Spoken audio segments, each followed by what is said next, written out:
That was me as a welder in Prudhoe. Yeah. I knew that I had good health and good friends. You have a black belt in jiu-jitsu.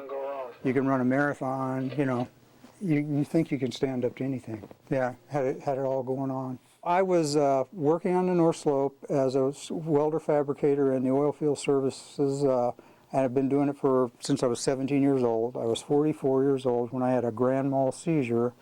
I was in town, and I was in total denial that I'd had a grand mal seizure. They scanned my head, and they found this plum-sized tumor in the front here.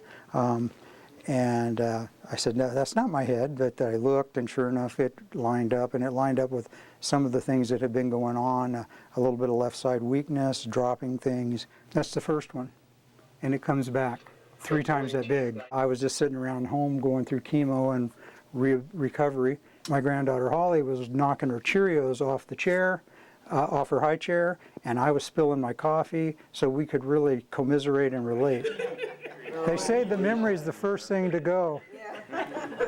And I can't remember what the other thing was. The support group, I walked in and I was home. Most of you know my story that Access Alaska hired me from the ranks of the support group, and when I met the people there, it was like I'd just come home to family because people finally knew what I was talking about, and I knew what they were talking about. I think the support group is the biggest and best help for me.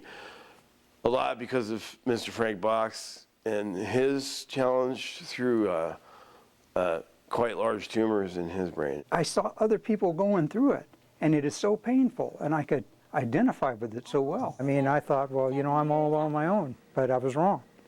And sometimes it's really good to be wrong. But thanks to Frank, he's been tolerable.